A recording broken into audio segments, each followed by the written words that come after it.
Hello. तर रात्रीच्या जेवणाला ना साहेब घरी नव्हती, तर म्हणलं आमच्या दोघीसाठी ना छान अशी वरणातली फळच बनवूयात. तर इथे ना मी जिरं, मोहरी, कढीपत्ता आणि भरपूर सारा लसूण, हळद, हिंग घालून ना छान अशी वरणाला मी फोडणी घालून घेतली. आणि त्यानंतर ना सकाळचीच माझ्याकडे कणिक देखील होती, तर त्याच्याच ना इकडे मी चपात्या देखील लाटायला घेतल्या. तर फळांसाठी ना मी चपाती ना सिंपलच बनवते, त्याला ना आतून तेल वगैरे काहीच नाही लावत. गोल साधी सिंपल चपाती बनवून घेते, त्याच्याच ना कापा देखील काढून घेते. आणि त्यानंतर ना वरण उकळल्यावरती ना त्यामध्ये ना ह्या चपातीच्या ज्या कापा असतात ना त्या टाकून घेते.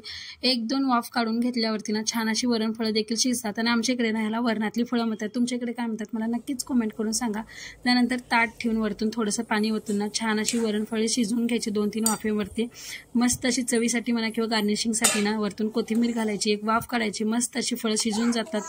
आणि त्यानंतर ना गरमागरम खायला घ्यायची. मला आणि कार्तिकीला तर भरपूर आवडतात, तर आम्ही दोघींनी मस्त अशी वरतून तूप घालून ना मस्त अशी फळं एन्जॉय केली. व्हिडिओ तुम्हाला कसा वाटला कमेंट करा. चलो बाय बाय.